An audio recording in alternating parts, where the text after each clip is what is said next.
buenas tardes a todos. Les damos la bienvenida a nuestros asistentes y a las personas que nos están acompañando vía streaming para el noveno lanzamiento del noveno número de la revista colombiana de estudiantes de historia Artificios. En general, al comité y al equipo de la revista nos complace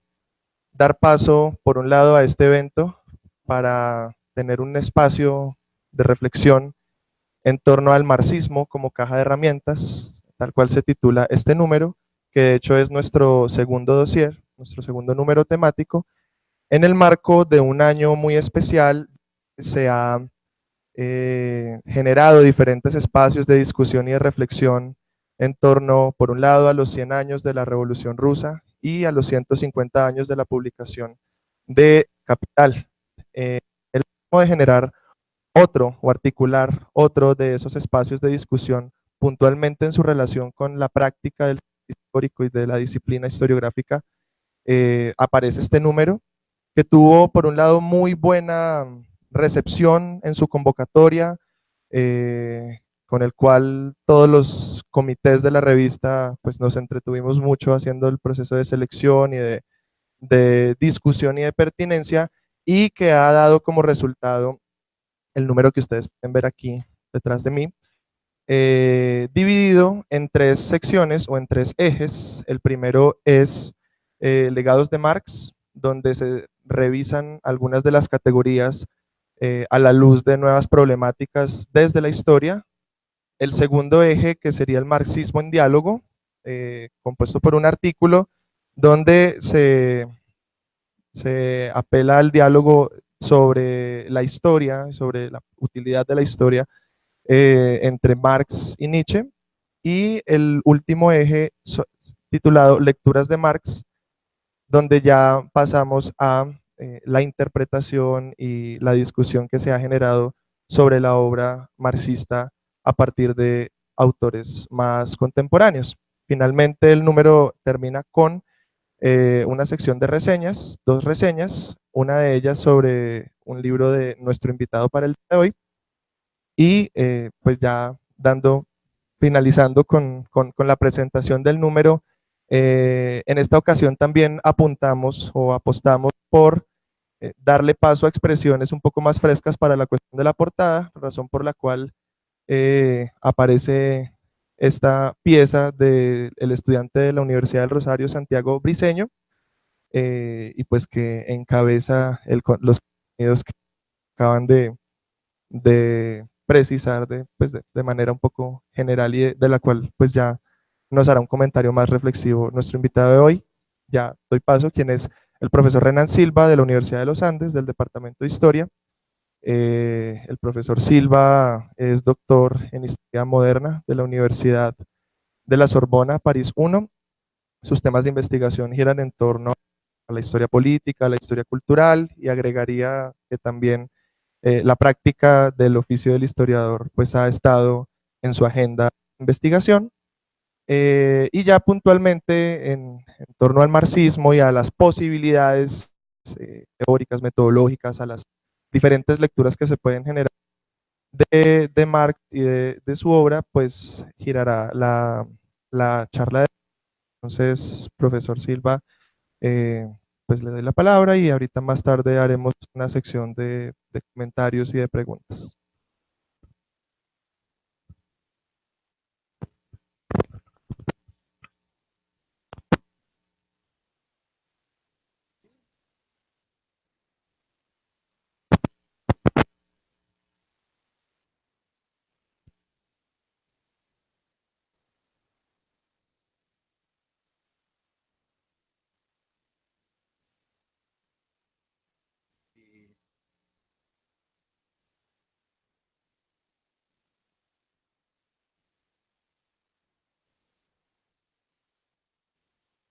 Buenas tardes.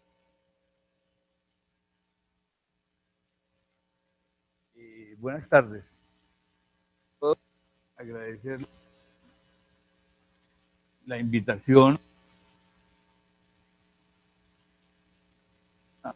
de generosidad de ustedes, y yo no puedo sino agradecerla. De todas maneras, quisiera señalar que de mi parte están bien correspondidos en ese afecto, no solo porque me gusta venir al auditorio Paul Rivet, ya que Rivet es una persona muy entrañable en mi vida, sino además porque lo que hace el instituto, y en particular en este caso la revista, me parece que son cosas de importancia. Así pues, les agradezco muchísimo la invitación. Voy a pronunciar algunas palabras breves sobre el tema de la revista y sobre la temática que han escogido para este número. Y lo voy a hacer de la manera más clara posible, porque a mí me parece que hay que insistir mucho en el ideal de la comunicación. Cuando nosotros hablamos para comunicarnos con los demás, no importa que nuestras ideas sean buenas o malas, o que estén equivocadas o sean correctas, pero una cosa importante es mantener la idea de que uno habla para que las demás personas entiendan, porque uno no solo valora el tiempo de los demás, sino su propio tiempo, y además porque se supone que todos nosotros tenemos la idea de que las ideas son algo muy importante y que vale la pena hacer un esfuerzo por presentarlas y por presentarlas en la mejor forma posible. Por lo demás, dejaré por fuera cualquier actitud polémica sobre los artículos de la revista y sobre las interpretaciones que ahí se presentan, que en parte son diferentes de las que yo he presentado en uno de los ensayos del libro que he publicado hace unos meses bajo el título de Cuestiones disputadas. Puntos que tienen que ver con hechos que hay que celebrar. Desde ese punto de vista, nuestro encuentro hoy aquí es un encuentro de celebración y de celebración en torno a una iniciativa intelectual, y ello también me parece supremamente importante. Los dos puntos iniciales pues son los siguientes. En primer lugar, lo que tiene que ver con una revista electrónica y en particular con esta. Hace unos años nosotros valorábamos mucho menos las revistas electrónicas, y ello ocurría porque no se hacía un buen uso de las revistas electrónicas. Es decir, que cualquier persona se le ocurría sacar una revista independientemente de la calidad de las cosas que le ofrecía a los lectores, sin ningún sistema de evaluación de los materiales que se publicaban,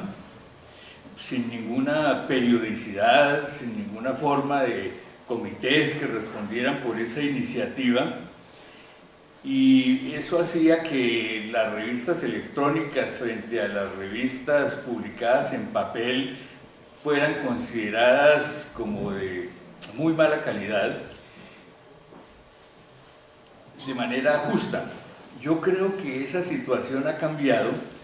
no solo porque los medios tecnológicos han avanzado y permiten hacer mucho mejor las cosas,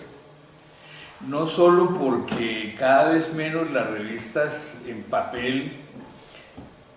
tienen importancia, no que yo tenga la idea de que deban desaparecer, pero hoy en día nosotros sabemos que los tirajes de las revistas en papel son pequeños, sus costos son muy grandes, y que de todas maneras, y tal vez sobre todo, la mayor parte de nuestros lectores jóvenes son capaces de realizar ese ejercicio de la lectura en pantalla, una cosa que las personas de más edad difícilmente podemos hacer. Entonces yo creo que estamos ante una situación nueva que tiene algunos elementos inéditos y que tiene que ver con el hecho de que una revista que tenga existencia virtual, una revista electrónica, pueda tener tantas tanta importancia como tiene una revista en papel, y sobre todo que las revistas electrónicas abren la posibilidad de hacer cosas nuevas en el terreno de la comunicación, cosas que en el mundo del papel no se podían hacer incluso por sus costos. Entonces yo creo que es un hecho que hay que celebrar, pero que en este caso hay que celebrar mucho más por lo que tiene que ver con una revista estudiantil. Una revista que seguramente tiene apoyos institucionales y una revista en la cual seguramente algunos investigadores ya más experimentados y de alguna manera consagrados han estado ayudando, pero es una revista que no hay ninguna duda de que tiene el ímpetu y tiene el impulso de la juventud, una cosa que nadie debería perder en su vida en ninguna edad, aunque puede que uno tenga que incluir, ya volviéndose viejo, un elemento de moderación que a veces no existe en la juventud. Creo yo pues que se trata de una iniciativa editorial que tiene importancia y que ha demostrado continuidad, y que nuevamente en este caso, en relación con el número que se publica, muestra su importancia y muestra la posibilidad de hacer un trabajo estudiantil serio, mesurado, bien adelantado, que no tendría nada que envidiar a las creaciones en este mismo terreno que hacen, por ejemplo, los profesores en la Universidad Colombiana. Eso me lleva al segundo punto, que tiene que ver con la temática central de este número de la revista, porque me parece que de todas maneras, más allá de las celebraciones y más allá de que hayan coincidido unas fechas en la vida de Marx, o la fecha de la publicación del primer tomo del Capital, o el aniversario número 100 de la Revolución Bolchevique, etc., a mí me parece que se necesita cierto valor y cierto carácter para tratar de dedicar un número de una revista de historia a un pensador que en cierta manera está muy desprestigiado, y yo creo que ese desprestigio se puede explicar por muchas razones sociales y culturales. Yo no sé exactamente si se ha merecido,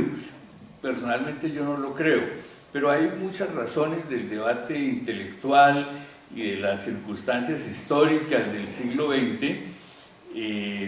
que de todas maneras explican un poco por qué el marxismo, pero en particular Marx, que es lo que me interesa a mí en mi trabajo, han caído en una zona de desprestigio. Entonces hay que tener cierto valor para volver a hablar de ese autor, para volver a hablar de sus textos, cuando se trata de hacerlo desde un punto de vista no dogmático, desde un punto de vista de algún rigor, y no siempre desde el punto de vista de una posición puramente propagandística o una posición puramente sometida a las ideologías de izquierda o cosas de ese estilo, porque lo que ha tratado el número de la revista, según he entendido yo en su espíritu, y nos lo recordaban ahora, pues es mostrar que algunos de los instrumentos de investigación que forjó Marx, y en cierta manera Marx y Engels habría que decir, pues siguen teniendo vigencia y son importantes para mostrar algunos análisis de la sociedad capitalista de principios del siglo XXI. No me refiero a la simple constatación de que la diferencia entre ricos y pobres sigue siendo gigantesca y en cierta manera no ha hecho más que crecer. No solo me refiero al hecho de que las peores plagas del mundo, la guerra, el hambre, etcétera, siguen teniendo una presencia mayoritaria en nuestra sociedad, como lo comprueba cualquiera simplemente mirando la prensa. No solo el nivel de la denuncia que uno puede hacer de las formas más oprobiosas de la vida en nuestra sociedad, sino más allá de ello, Marx pensado como un conjunto de instrumentos que podría permitir eventualmente algunos análisis de la sociedad, tanto desde el punto de vista de esas cosas horribles que ella arrastra, como desde el punto de vista de algunos elementos que son más bien logros y hallazgos, ya que el capitalismo no es simplemente, como uno podría pensar, una sociedad destructiva que no ha sido capaz de crear ningún elemento que merecería ser conservado en el futuro, como pensaría, por ejemplo, una posición puramente anarquista. Entonces creo yo, ¿no es cierto?, que la revista ha tenido ese valor y ese cierto coraje intelectual para tomar como centro de referencia a un autor como Marx en una época que no favorece, ¿no es cierto?, mucho esa posición. En el campo intelectual, sobre todo porque Marx no forma parte de las corrientes dominantes en los últimos 30 o 40 años. Es decir, lo que nosotros sabemos y los que vivimos en la vida universitaria lo sabemos, sabemos que lo que ha estado dominando en el campo universitario son otras formas de interpretación. Algunas yo creo que incluso se han apoderado un poco de las formas más groseras, más elementales, menos elaboradas de la teoría de Marx, y han formado con eso una especie de sancocho ecléctico entre, por ejemplo, posmodernismo y marxismo, como sucede, digamos, en las facultades de Flaxo, de estudios latinoamericanos, particularmente en el caso del Ecuador, donde una vieja burocracia militante, fracasada en términos políticos e intelectuales, ha hecho toda clase, digamos, de mezclas y de revueltos con las cosas que han ido apareciendo en la crítica del capitalismo para mantener más o menos unas posiciones que se han mostrado improductivas después de muchísimos años. Ahora, no es que yo esté de acuerdo con todas las interpretaciones que se presentan de la obra de Marx, ni mucho menos en la revista, ni creo que eso sería importante, ni que yo esté de acuerdo con los autores en general que se invocan en la revista. Yo, por ejemplo, tengo la peor idea de un filósofo como Zizek. Yo creo que es ese tipo de universitario que ha hecho su gran fortuna por mantener posiciones extremas, por sorprender al público con muchas de sus posiciones, y ha hecho mucho un tipo de prestigio universitario que es el que se construye sobre la base de la extravagancia. Yo no creo que ahí haya demasiado, ¿no es cierto? Y lo mismo lo pienso en un caso de un autor que aparece aquí muy citado como Derrida. Yo creo que Derrida es un filósofo realmente importante que tiene una obra que hay que diferenciar por etapas y que yo creo que cuya mejor parte estaba en el pasado. Yo creo que buena parte de lo que yo llamaría como la segunda etapa de la obra de Derrida, la que se desarrolló en Estados Unidos, se cayó en la trampa en que cayeron la mayor parte de los pensadores franceses de esos años, y es en la trampa de la cultura norteamericana, de la universidad norteamericana, de la superficialidad que entraña el gesto cultural norteamericano, sobre todo en los años finales, o por lo menos en el último tercio del siglo XX. Yo siempre doy el ejemplo famoso de Freud, cuando a principios del siglo XX fue a la Universidad de Clark y le comentó a Johnson, a su biógrafo, cuando han desembarcado, le dijo que Clark lo había invitado a hacerle un homenaje, y Freud le dijo a Johnson le dijo lo siguiente, le dijo: no saben que les traemos la peste. Ahora, los que comentan el psicoanálisis han demostrado que la peste le ganó al psicoanálisis, y yo creo que porque lo volvió una teoría de la adaptación, una práctica clínica de clase media que tiene cómo pagarse una consulta donde el psicoanalista, etcétera, etcétera, y el psicoanálisis terminó más parecido a Woody Allen que a Sigmund Freud. Y entonces yo creo que en buena medida esto ocurrió con los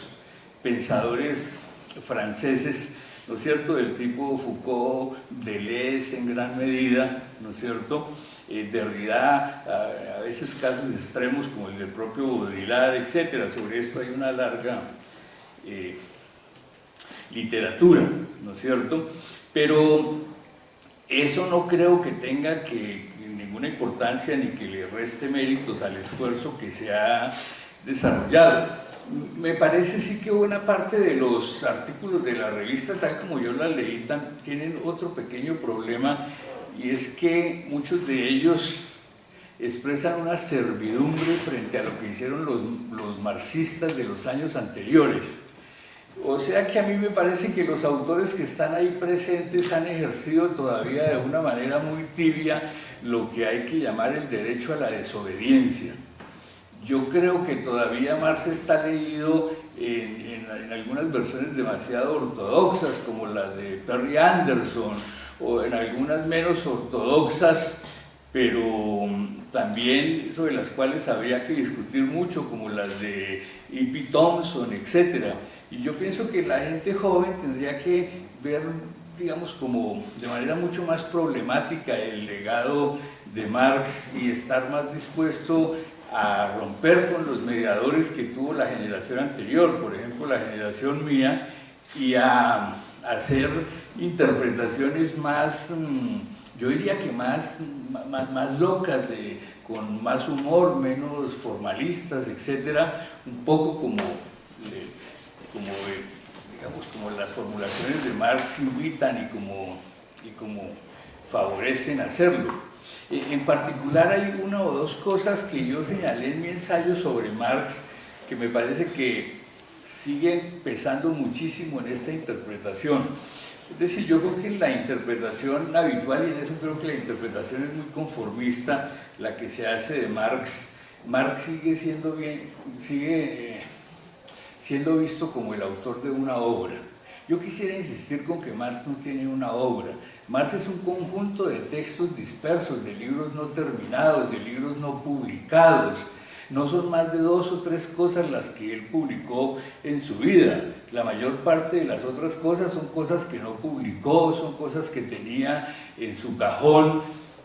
en su escritorio, y es la posteridad a la que ha ido y me ha metido la mano en ese cajón, ¿no es cierto? Y se ha inventado una cosa que se llama una obra.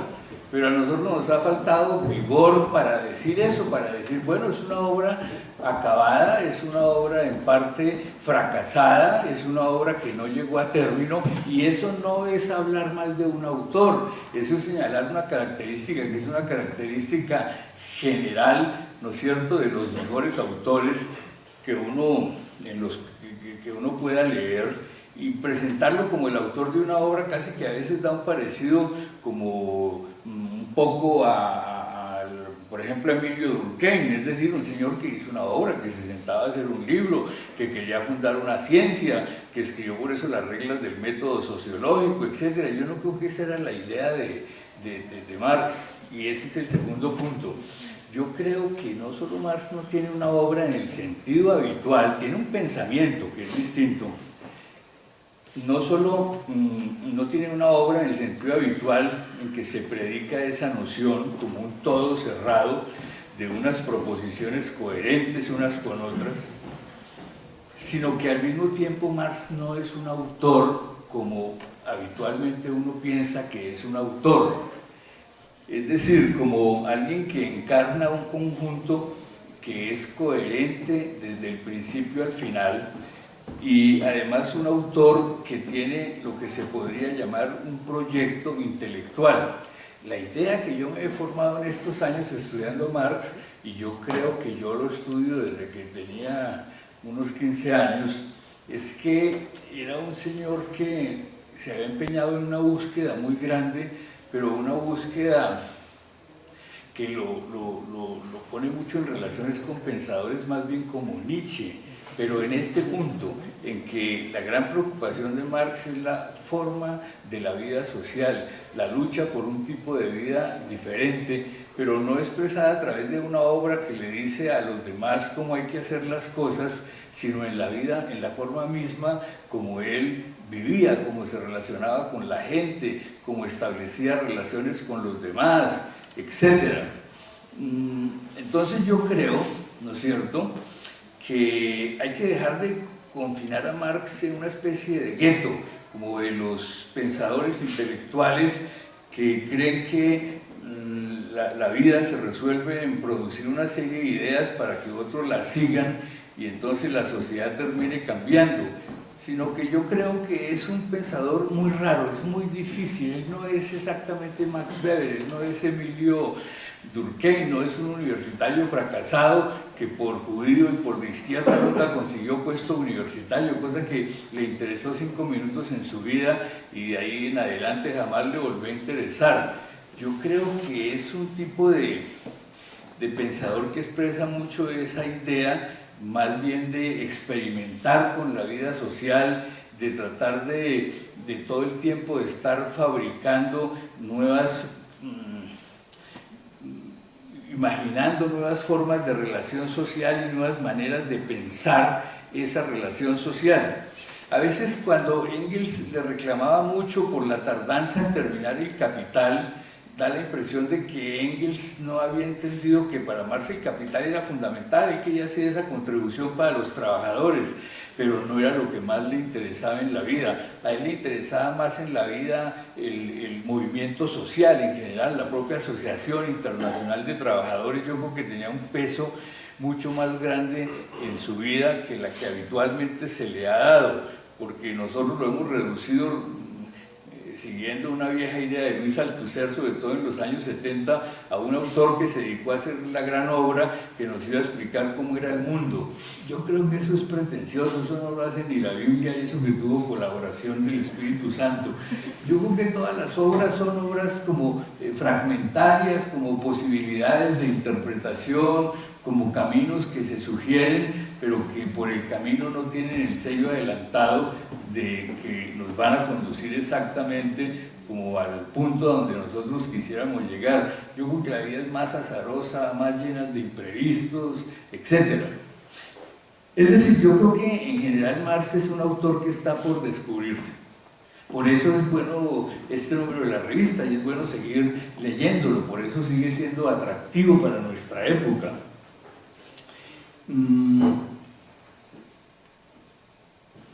Creo que en muchas oportunidades nos hemos acercado a su obra con preguntas que no son las adecuadas para observar su originalidad, para observar su novedad, que lo hemos vuelto demasiado un pensador, demasiado un universitario, incluso demasiado un revolucionario, ¿no es cierto? Y que hay otras cosas que habría que ver en lo que es el conjunto de su vida. Yo creo que se trata sobre todo de ver en su trabajo un pensamiento que se encuentra en proceso y que seguramente no encontró un suelo estable, ¿no es cierto?, al final, sino que es un pensamiento más bien inacabado e incluso fracasado, como lo es en buena medida toda existencia humana. Yo no creo que haya existencia humana que sea completamente lograda y feliz, posiblemente la de los santos en el cristianismo o cosas de ese estilo, ¿no es cierto? Por ejemplo, San Agustín, luego que se liberó del pecado y cosas de ese estilo, pero no creo que la vida de nosotros, las gentes corrientes, están llenas como de esa idea de llegar finalmente a una meta y terminar siendo un abuelo querido, productor de una obra no problemática o cosas de ese estilo. Eso es lo que yo quería decirles, creo que es una obra por descubrir, pero yo quisiera agregar lo siguiente, que para descubrir esa obra hay un requisito muy grande, que es que nosotros cambiemos nuestra propia idea de esa obra. Si nosotros seguimos pensando de Marx lo que ha pensado la tradición, lo que nos enseñaron en buena medida nuestros profesores, lo que dice el sentido común sobre él, sea de parte de los que lo quieren o de parte de los que lo desprecian, no vamos a llegar muy lejos, porque vamos a estar reproduciendo una idea, ¿no es cierto?, que a mí me parece que no es la más adecuada para pensar la originalidad de este señor.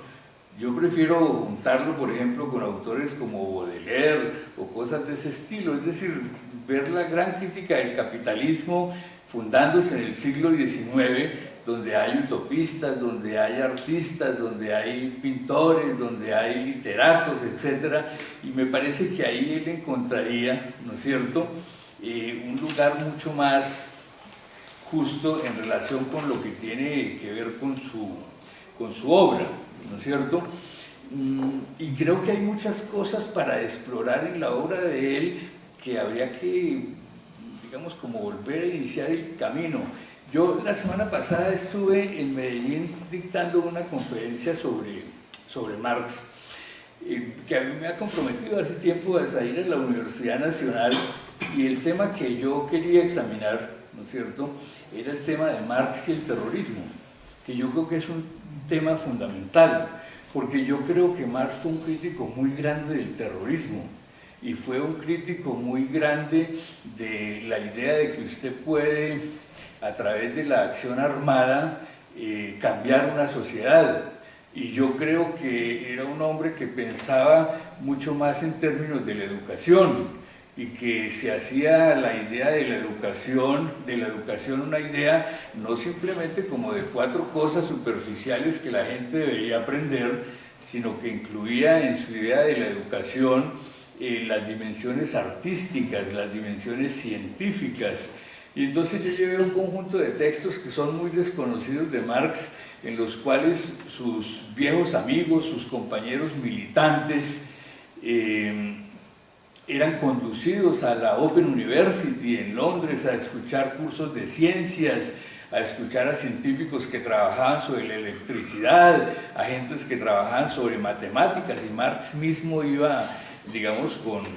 con ellos a esos cursos, e invitaba como al círculo de sus amigos alemanes exiliados en Londres, con los que él hacía política en la Asociación Internacional, a tener una vida rica, una vida, digamos, plena de conocimiento. Nosotros hemos recibido una visión de Marx que es una visión creada por los miserabilistas, de que era un pobretón que se moría de hambre, que no tenía para enterrar los hijos, episodio que le ocurrió, ¿no es cierto?, en una ocasión por lo menos, pero que no es el conjunto de la vida de Marx. Y ese otro Marx es el que yo creo que hay que explorar mucho más, el Marx que goza la vida, el Marx que ama el arte, el Marx que era pobre pero tenía a Shakespeare, el Marx que le gustaba tomar cerveza, el Marx que era fascinado con sus hijos, el Marx que quería a los niños mendigos de las calles en Londres, etc. Y me parece que ahí uno empieza, sobre todo con las nuevas corrientes de biografía que hay sobre Marx, empieza a tener una idea diferente, que no se deja aplastar por el miserabilismo ni lo reduce simplemente al plano revolucionario. Hay, por ejemplo, textos lindísimos de la última parte de su vida, cuando tuvo una situación relativamente no tan difícil en términos económicos, y lo entrevistaron la prensa en 2 oportunidades, y el entrevistador le dice doctor Marx, y el doctor Marx se toma como doctor con toda seriedad, y se toma como un pensador en serio, que piensa, ¿no es cierto?, no en un libro, sino en otra forma de vida social, y tiene una conversación muy interesante en esas 2 entrevistas que eran hechas para su, digamos, para su periódico. O hay ejemplos, digamos, muy buenos de la manera como él involucra la dimensión del arte, porque eso es fundamental en su vida familiar. En la casa de Marx se representa a Shakespeare, y sus hijas hacen papeles, ¿no es cierto?, de las obras, y a cada uno le acomoda un lugar, etc. Nosotros, por ejemplo, yo no he escuchado a un solo marxista que nos recuerde que Marx es un señor que amaba a Bach, ¿no es cierto?, que le parecía una música importantísima. Y yo creo que nosotros nos hemos dejado, digamos, como meter en una cierta representación de Marx y su obra, que es insuficiente para pensar todas las cosas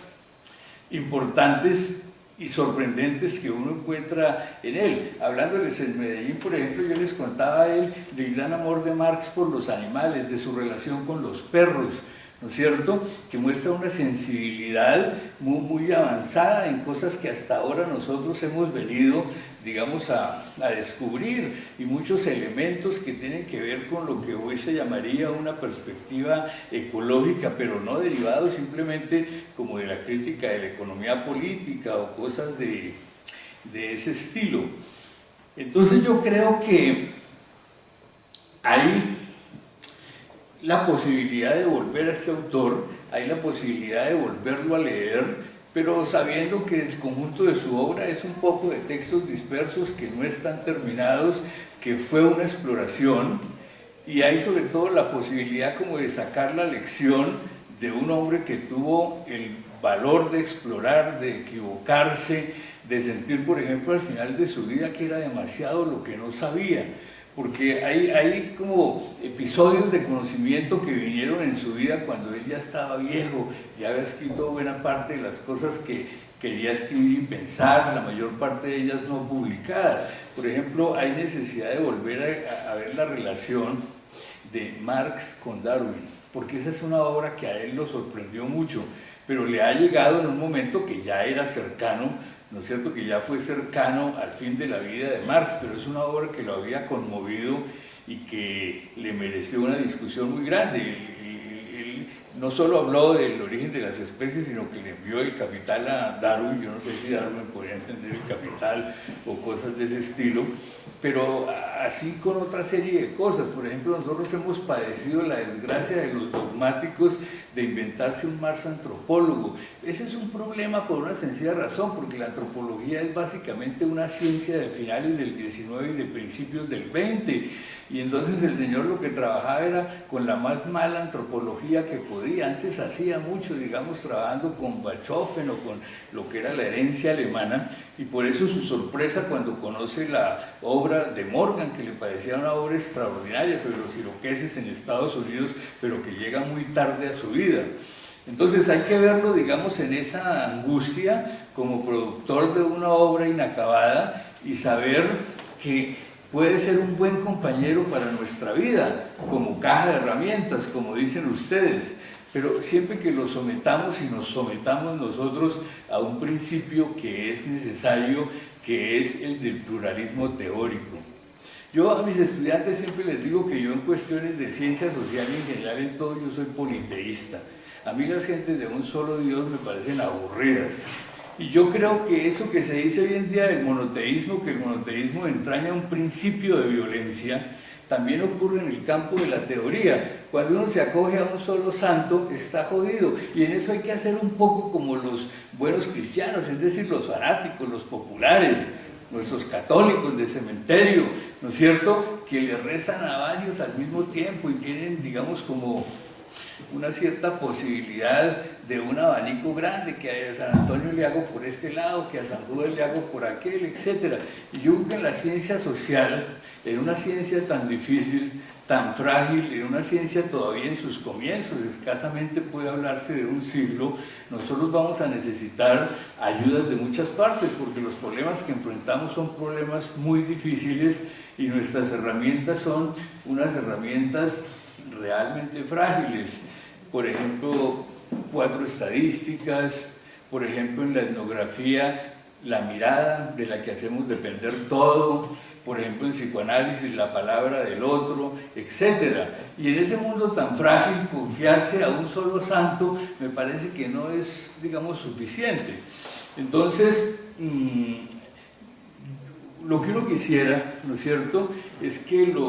la gente que se interesa por Marx, joven hoy en día y en el futuro, se interese por él y se interese por 10 más. Y no solo científicos, sino también artistas, filósofos, etcétera,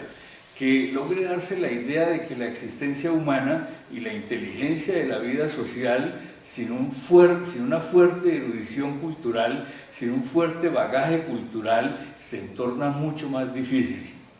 Y nosotros tenemos esos regalos, los regalos de Bach y de Mozart, los regalos de Beethoven, nosotros tenemos los regalos, ¿no es cierto?, de la poesía y de los escritos de Baudelaire, nosotros tenemos los regalos de la novela de Thomas Mann, etc. Y todo eso tenemos que involucrarlo para pensar esta sociedad, sus dificultades y para ver cómo avanzamos, ¿no es cierto?, hacia otra que sea un poquito mejorcita, porque sociedades perfectas no hay ni va a haber nunca, y existencias absolutamente felices no creo que jamás vayan a existir. Por el contrario, este tipo de posiciones como las de Marx, lo que nos enseñan es que siempre hay un elemento dramático en la vida,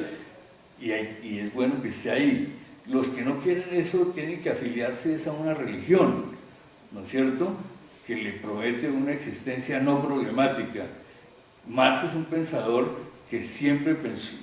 tuvo la idea, ¿no es cierto?, de que la cosa era muy problemática y no tenía solución. Y yo creo que ese es el mejor, pero hay que buscarlo en textos que por ahora siguen siendo muy desconocidos. Esas son las observaciones que yo les puedo plantear.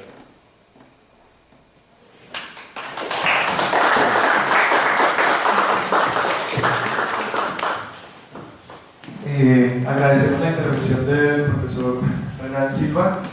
así como su invitación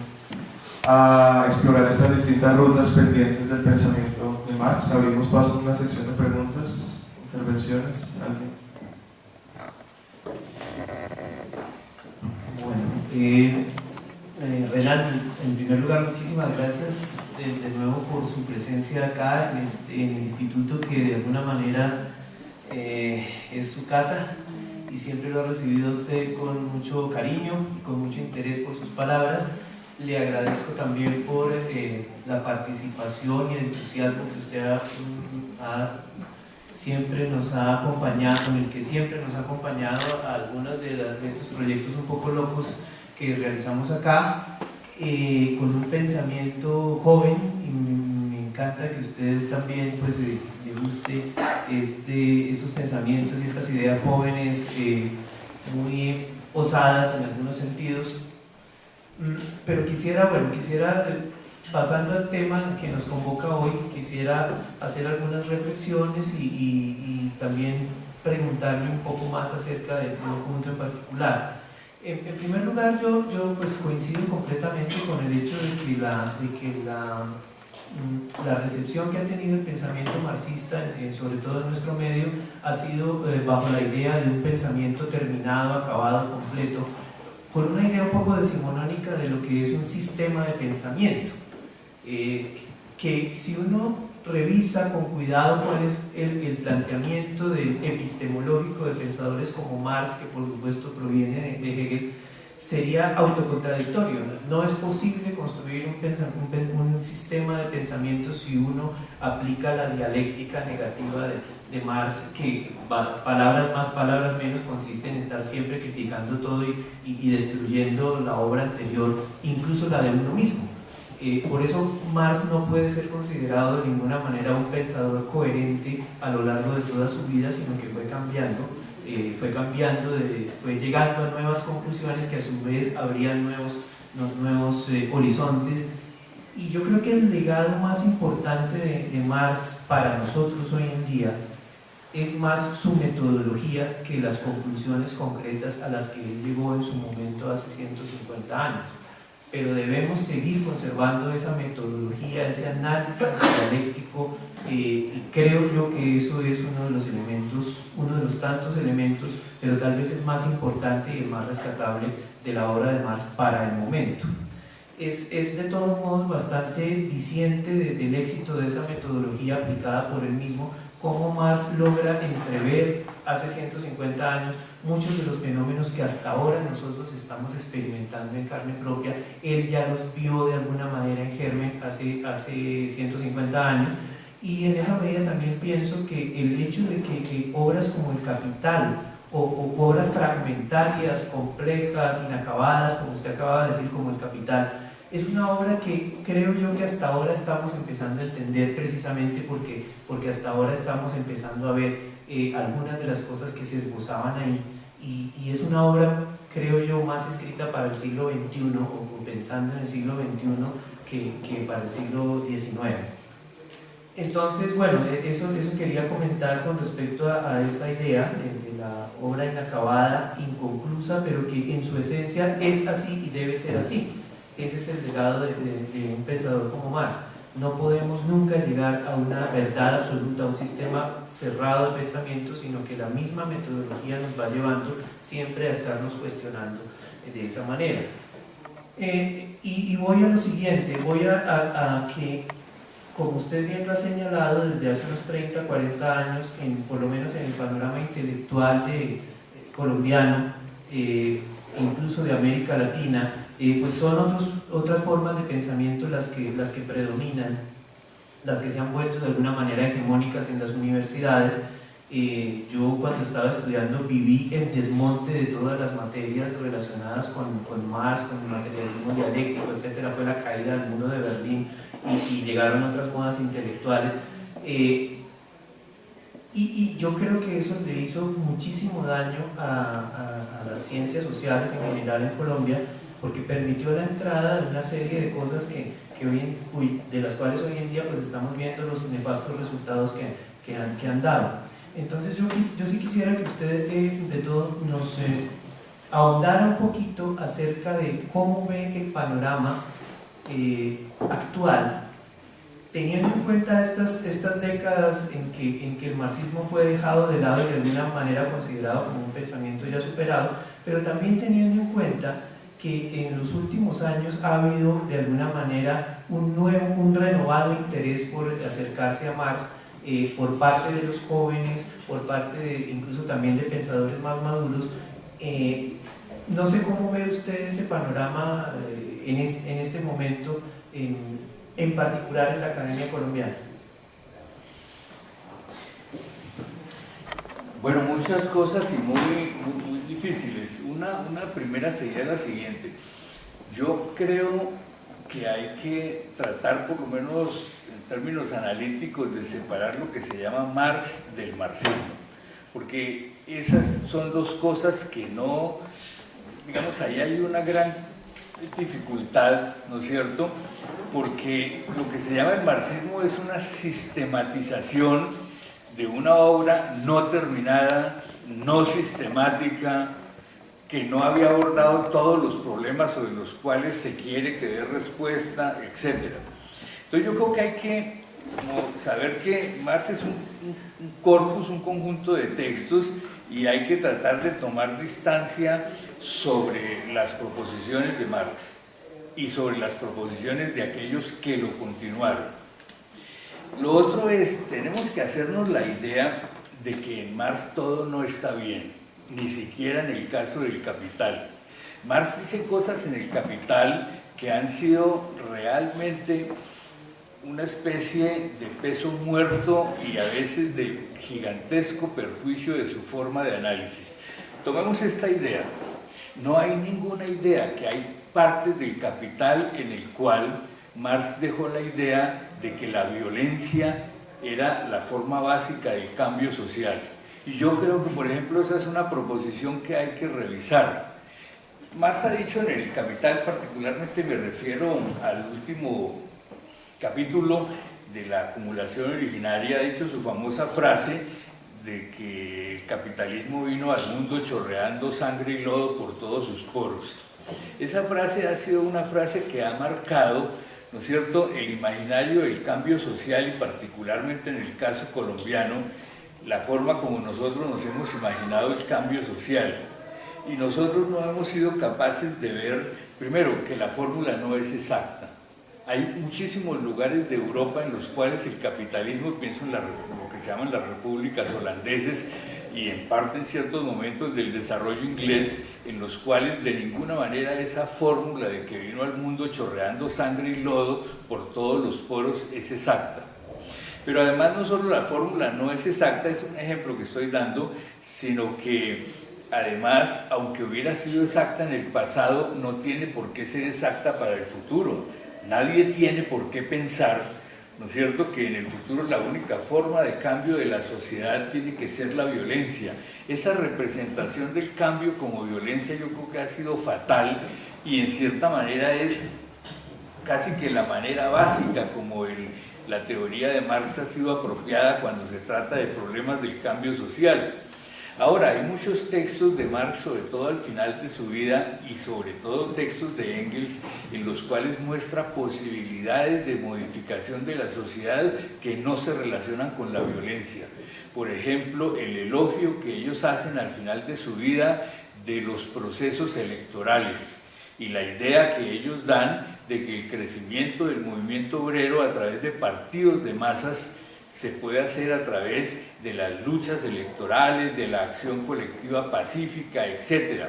Pero esa parte del desarrollo de su teoría fue ahogada por lo que se llama el leninismo, ¿no es cierto? Y por todas las formas de desarrollo del marxismo en el siglo XX que ha insistido es en el punto de la violencia. Entonces, cuando yo digo uno no puede aceptar a Marx en su conjunto todo, ¿no es cierto?, me refiero a que hay partes de su análisis que simplemente no son así. Tomemos el caso del análisis de la economía. Digamos que en los años 40 y en los años 50, principios de los años 50 del siglo XIX, Marx hace un análisis de la economía capitalista y produce una serie de textos como el Manifiesto Comunista, que nosotros en el marxismo hemos siempre tenido en gran estima.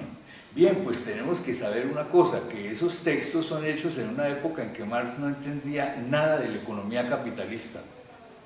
Es decir, que todas las proposiciones sobre economía capitalista del Manifiesto Comunista son falsas. Y nosotros, ¿qué hacemos? Cerrando los ojos y diciendo que sí, que esos textos efectivamente muestran el desarrollo de la sociedad capitalista. Ahí en esos textos dice Marx con toda sencillez de que esto va para el desastre y que todos los días, ¿no es cierto?, y cada vez más la humanidad va a estar compuesta por proletarios absolutamente sin qué comer, muriéndose de hambre y cosas de ese estilo.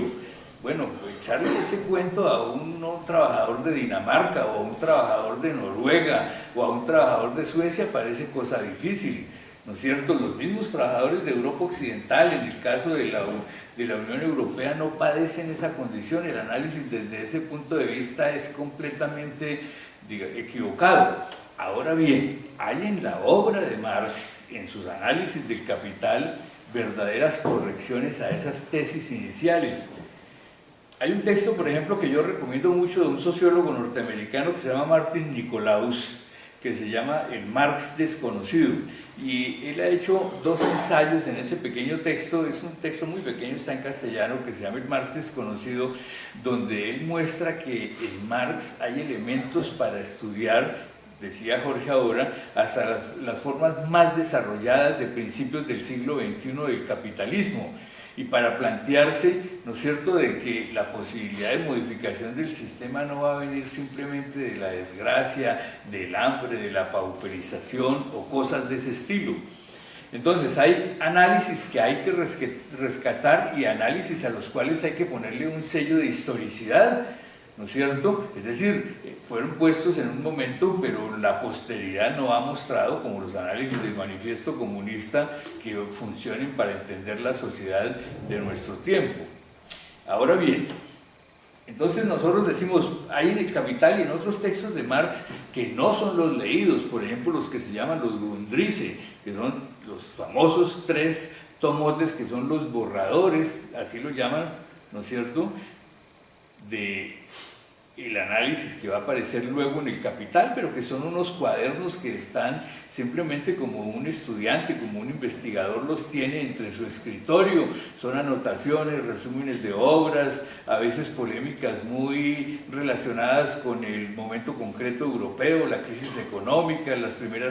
primeros elementos de inflación en el sentido moderno. A veces hay análisis de mucho más largo plazo, por ejemplo en términos de un enfoque general del análisis de la sociedad, como sus proposiciones más elaboradas de una sociología. Pero hay que ir a esos textos complejos para poder plantearse el problema de algunas proposiciones de enfoque que él tiene, que yo creo que son muy importantes.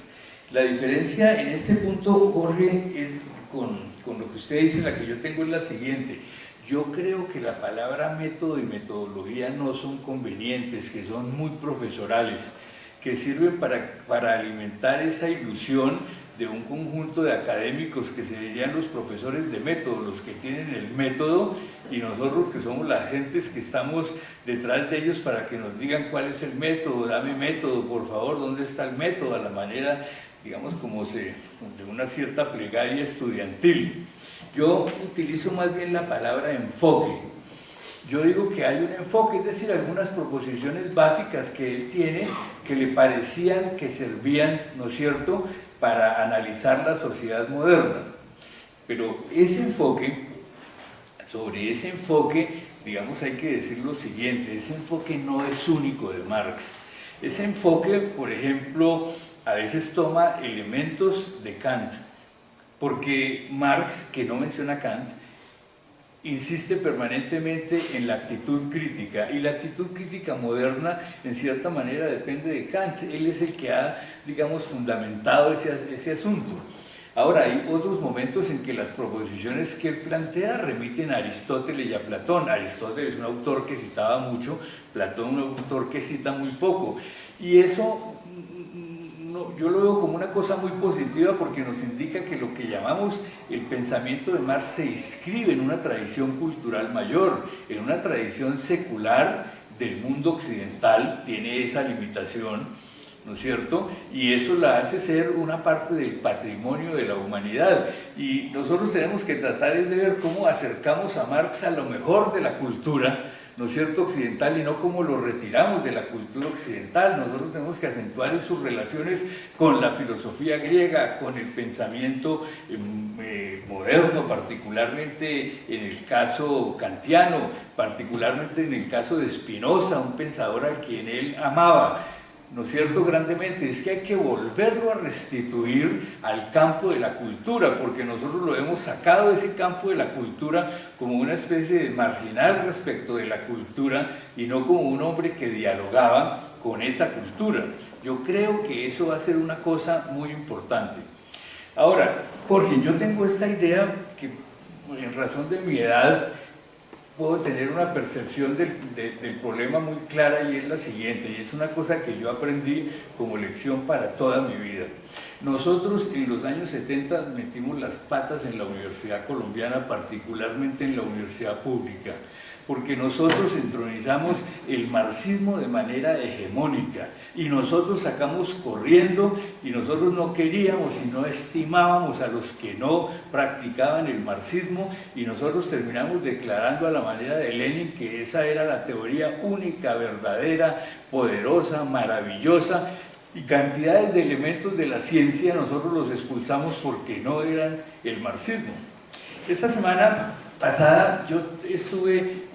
con Daniel Pecot, con el famoso sociólogo francés, y estuvimos hablando de muchas cosas, y Daniel me recordaba lo siguiente, que en los años 70 él publicó y escribió un artículo sobre la violencia en Colombia, y bueno, las cosas que él ha estado estudiando desde hace tantos años, y él la mandó a una revista o a un periódico de socialistas, de marxistas. Yo sabía cuál era cuando hablamos de todo eso, y quiénes eran los que estábamos ahí, y cosas de ese estilo.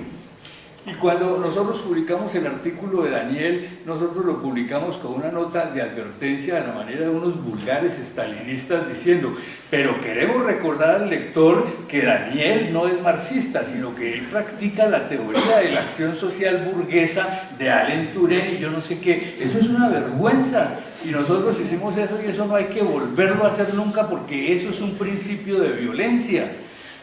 Claro, la reacción de la que habla Jorge es una reacción completamente justificada. Es que volver algo a la corriente dominante no es bueno para nadie. Y nosotros que el marxismo sea relativamente marginal, que no sea la corriente dominante, que tenga que coexistir con otra serie de enfoques, es una cosa buena para la teoría de Marx, y es una cosa buena para la polémica, y por eso hablo yo del politeísmo y de la necesidad, ¿no es cierto?, del pluralismo teórico, porque eso favorece las discusiones, favorece los encuentros. En el planteamiento de Jorge hay otro elemento que yo no comparto, que es el siguiente, y me parece que es una ilusión del pasado, y es pensar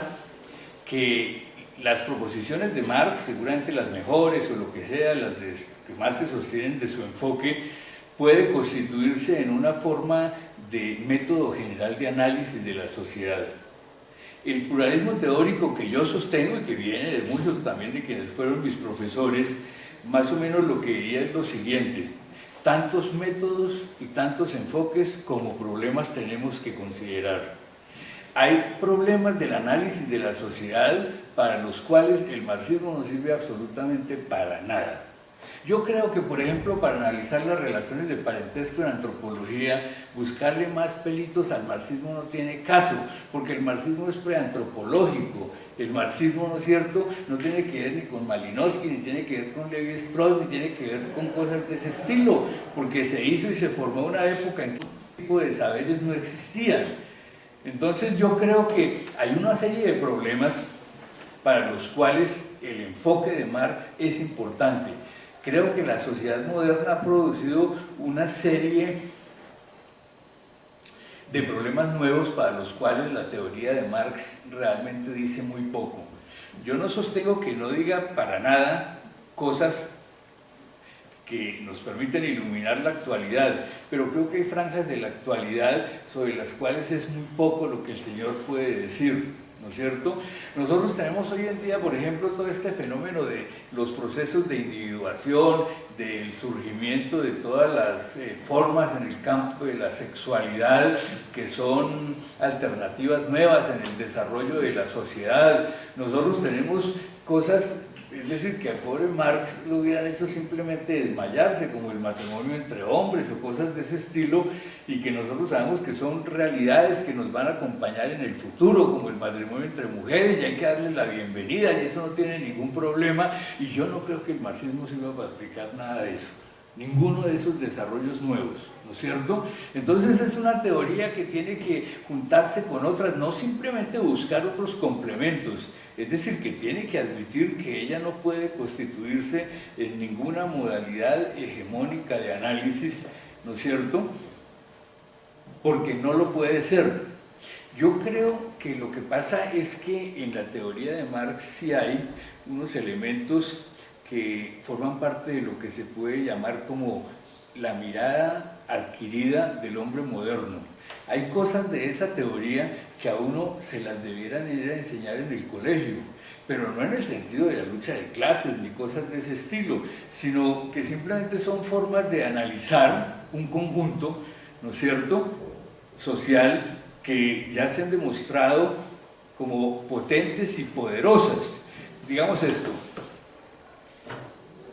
el punto de partida del análisis de la sociedad no puede ser el individuo, son los grupos sociales.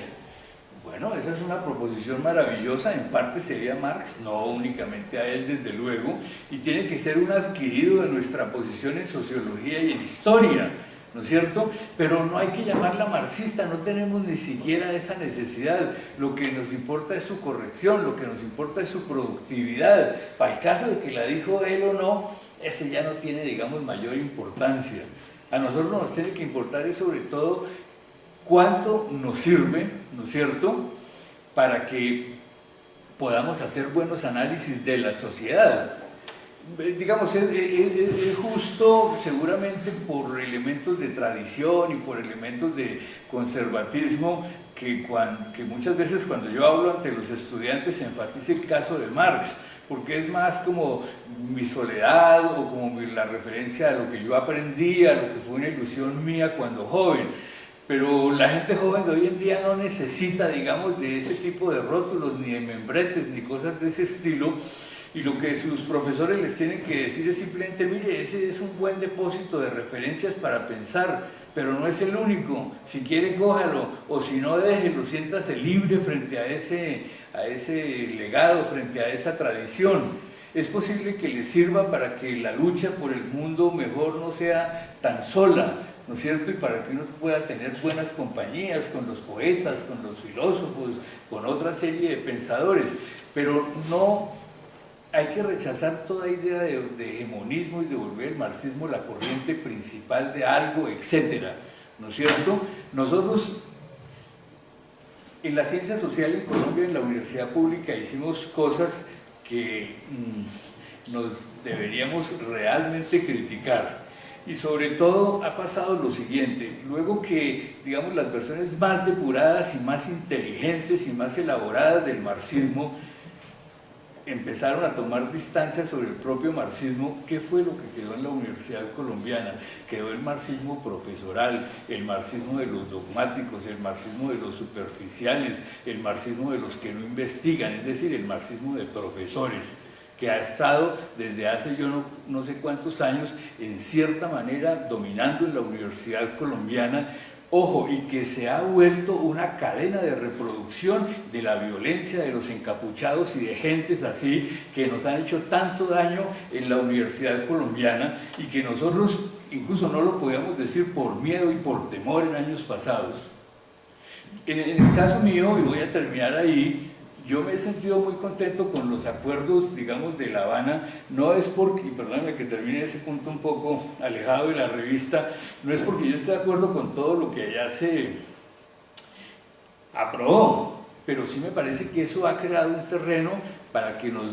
digamos en adelante cosas importantes, para que enfaticemos en la renuncia a la violencia, para que no dejemos que la violencia siga privatizando, por ejemplo, la universidad, etcétera, y para que logremos un nuevo clima de discusión, porque vamos a necesitar un clima de discusión muy tranquilo, porque las cosas que vamos a decirnos en los próximos años van a ser muy terribles. Esto que yo digo del dogmatismo nuestro, ¿no es cierto?, y del marxismo vulgar del profesor universitario que ha terminado siendo una cadena de reproducción de la violencia, de encapuchados y cosas de ese estilo, eso es poquito para lo que vamos a tener que decirnos. Bien.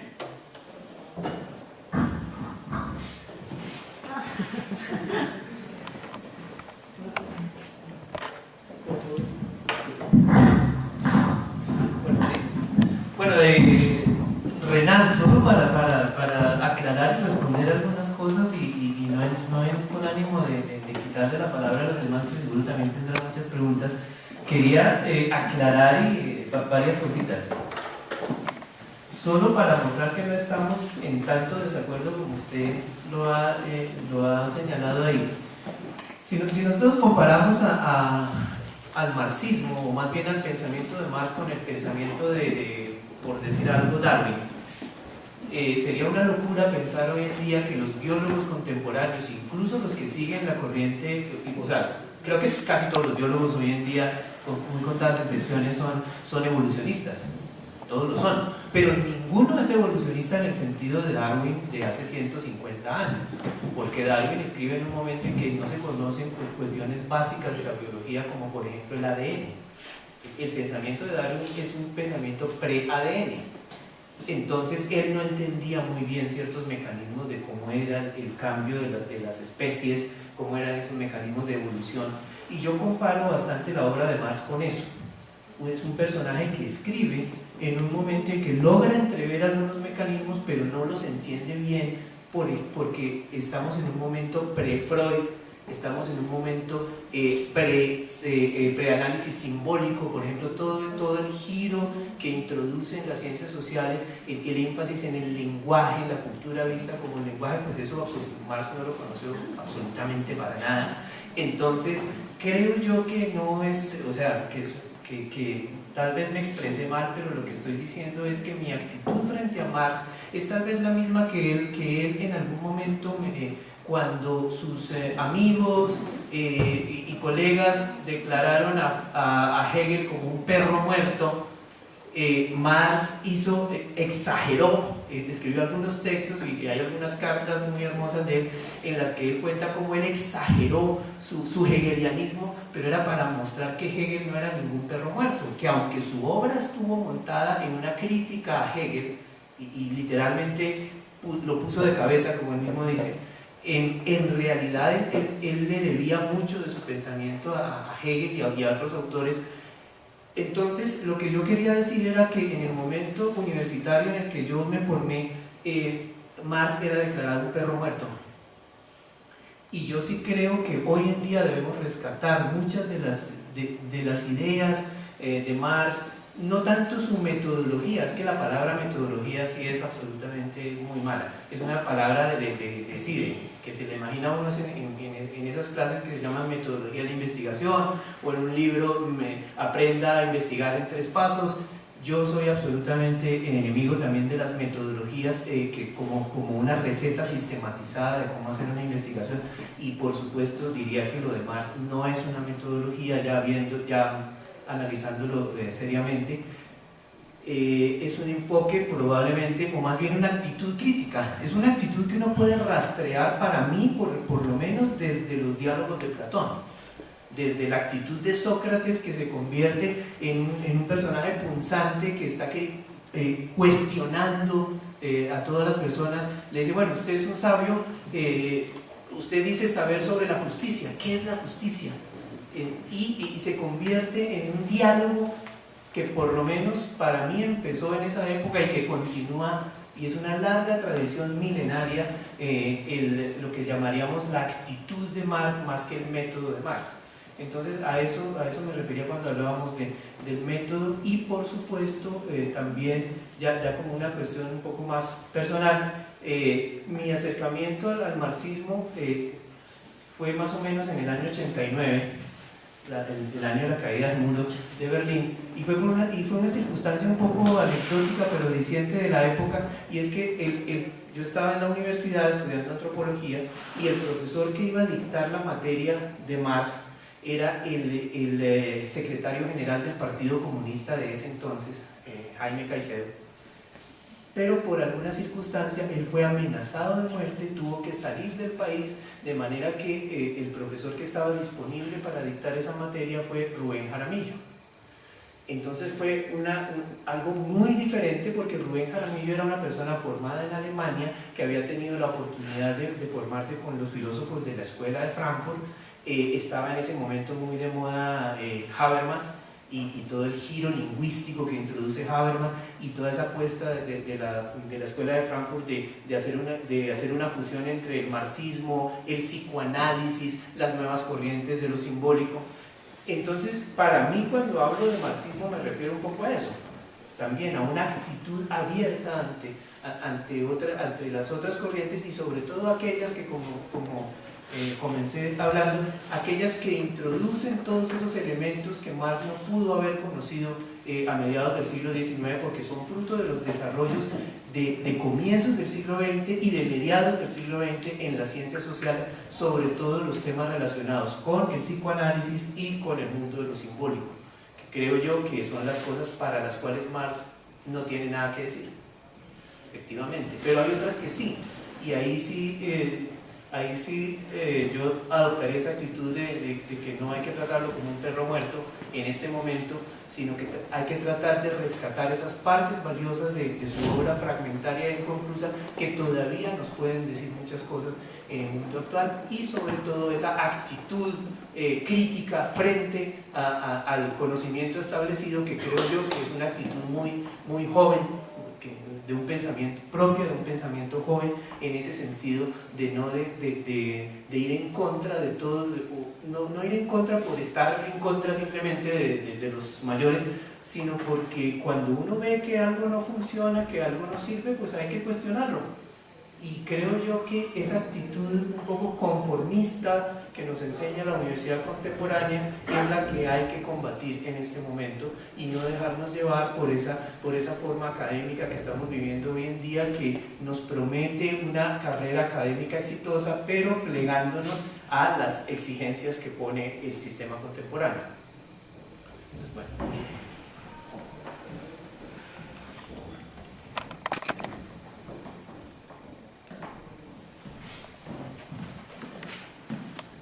Muchas gracias. Primero, felicitaciones al equipo de Teoría de Artificios por este nuevo número, y gracias al profesor Renan por sus comentarios. Yo solo quería agregar a lo que ustedes ya han dicho, no es solo aplicar como un dogma o como una doctrina teórica, sino también tener en cuenta algo que a mí siempre me ha llamado la atención, y es pensar la relación entre Marx, sus ideas, y el eurocentrismo, ¿sí? Y también ver cómo también fue aplicado muchas veces indiscriminadamente como a épocas, lugares, como no sé, Colombia en la colonia, Colombia del siglo XIX, pues que no tienen nada que ver con lo que él estaba pensando. Entonces es solo para añadir eso.